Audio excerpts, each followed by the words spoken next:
1992年，馬來西亞霹靂安順市發生了一樁令人髮指的慘案，一名16歲少女慘遭侵害後被碎屍拋河，而兇手竟是女孩父親相交多年的好友。這場悲劇的根源竟是兇手對少女扭曲畸形的愛戀。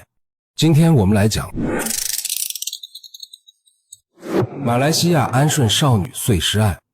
1992年2月29日上午9點，一名造船廠工人路過霹靂河畔時，發現了一個與周圍環境格格不入的淺灰色不明物體。他本以為是工友遺落的零件，上前查看後卻魂飛魄散，那竟是一截人體肢體。工人立刻報警，警方迅速趕赴現場，初步勘查確認，這截肢體是女性的臀部至膝蓋部位，且沒有穿着衣物。警方隨即在案發現場周邊展開地毯式搜索。在100米外的石堆旁，一股濃烈的腐臭味撲面而來。循着氣味搜尋，警方找到了一具只有腰部以上的殘軀。由於長期浸泡在水中，死者面部高度浮腫，無法辨認，但能看出是一名女性。她身穿青色 T 恤，雙手被截斷不知所蹤，腹部被残忍剖開，內臟全部溢出。現場的慘狀讓不少警員當場嘔吐。就在警方勘查時，一陣撕心裂肺的哭喊聲傳來，一名渾身發抖、面容憔悴的中年男人死死盯着殘軀，哭得幾乎暈厥。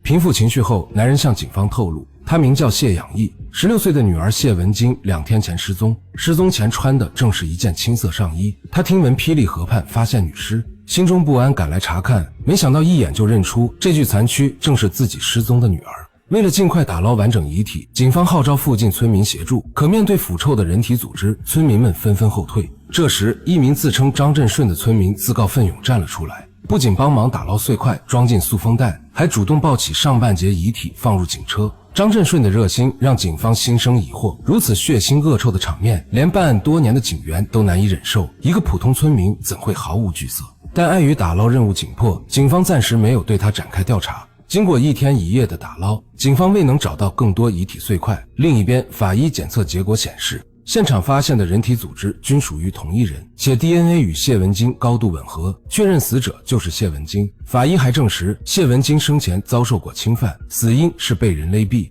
得知真相的謝養義和兒子悲痛欲絕，哭求警方務必抓住兇手。警方在調查謝文金的社會關係時，再次注意到了張振順。原來，張振順是謝養義多年的好友，兩人既是鄰居又是工友。張振順平時對謝文金兄妹更是視如己出。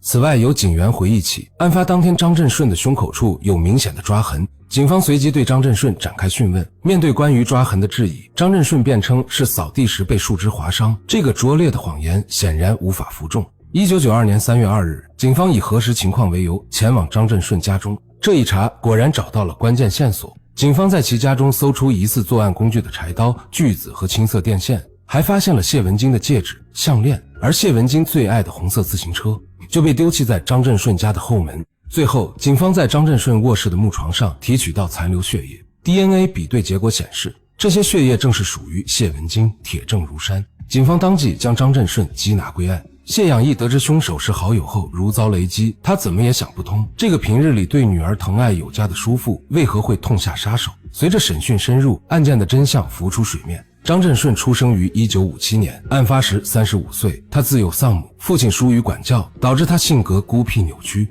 成年後，張振順沉迷酒精和迷幻劑，還因偷窺騷擾女性，被鄰居私下稱為變態順。30多歲仍未成家。認識謝養義後，張振順灰暗的人生多了一絲光亮。他經常去謝家做客，帶零食玩具哄謝文金兄妹開心，漸漸贏得了謝家人的信任。然而，這份叔侄情早已在張振順心中變質。他對正值豆蔻年華的謝文金產生了畸形的愛慕，還曾偷偷給謝文金寫情書。收到情書的謝文金又怕又慌，他不敢告訴父親，只能向好友傾訴，稱自己只把張振順當叔父。在好友的建議下，謝文金以學業繁重為由刻意疏遠張振順，卻沒想到這一舉動徹底激怒了他。1992年2月27日，謝文金受父親囑托前往張振順家取彩票票據。毫無防備的他沒有察覺到張振順早已布下了陷阱。張振順先是用摻有迷幻劑的水迷暈了自己的老父親，隨後又遞給謝文金一杯同樣加了藥的水。謝文金喝下後很快昏睡過去，張振順趁機将他拖進臥室實施侵犯。謝文金醒來後發現自己遭人侵害，哭喊着要報警並拼命掙扎，慌亂中抓傷了張振順的胸口。張振順擔心事情敗露，死死按住謝文金，用手掐住她的脖子，見她還有氣息，又找來青色電線將她勒死。事後，張振順將謝文金的遺體藏在床底，等到深夜無人時，他用柴刀和鋸子將遺體肢解成8塊，分批拋入離家不遠的霹靂河。他本以為河水能將遺體沖得無影無蹤，卻沒想到部分碎塊被沖到岸邊，最終暴露。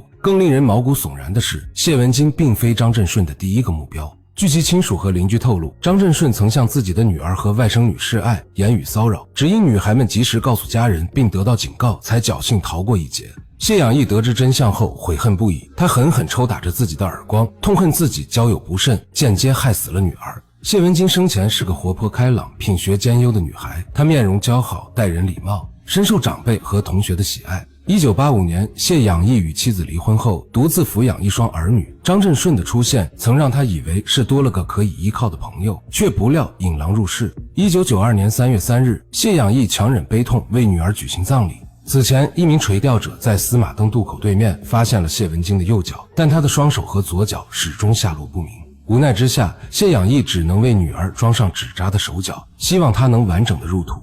安順市的市民們聽聞此案後無不痛心，紛紛自發捐款，並請來9名高僧和5名道士，在謝文金遇害的地方舉行了最高規格的大蒙山普渡儀式，為他超度亡魂。1992年3月14日，安順推事庭認定張振順謀害謝文金的事實，但張振順的辯護律師以其精神狀態為由，申請進行精神鑑定，案件因此拖延至1993年7月20日才正式開庭審訊。1994年6月3日，安順推事庭判定張振順謀殺罪名成立，將案件移交至怡保高級法庭審理。然而1995年6月26日，高級法庭卻以張振順作案時服用迷幻劑，喪失部分理智為由，改判其誤殺罪名成立，最終判處監禁15年。張振順入獄後，他75歲的老父親張山龍成了孤家寡人。老人不僅要承受鄰居的指責，還要頻繁面對警方的搜查，精神和身體備受折磨。在張振順判刑3周後，便在醫院去世，而張振順甚至沒來得及申請出獄，為父親送終。入獄後的張振順仿佛幡然醒悟，他皈依佛教，每日打坐誦經，吃齋念佛，試圖以此贖罪，還向監獄義工辯稱是藥物刺激讓他喪失了人性，才犯下如此滔天罪行。2004年，47歲的張振順刑滿釋放，出獄後他沒有返回安順市，從此銷聲匿跡，無人知曉他的下落。而謝養義則始終活在喪女的痛苦和自責中，女兒的慘死成了他心中永遠無法癒合的傷口。他長期失眠，患上了嚴重的神經衰弱，每晚只能依靠安眠藥入睡。親友們也對這件事避而不談，生怕觸碰他的痛處。這場悲劇的發生不僅源於兇手的扭曲與殘暴，更暴露出性教育的缺失。謝文金在收到情書、遭受騷擾後，因害怕影響父親和張振順的關係，選擇沉默，卻沒想到正是這份隱忍，讓自己陷入了萬劫不復的境地。這樁慘案也在警示世人，壞人從不會嫌棄孩子太小，及時的性教育和勇敢的反抗才是保護未成年人的重要防線。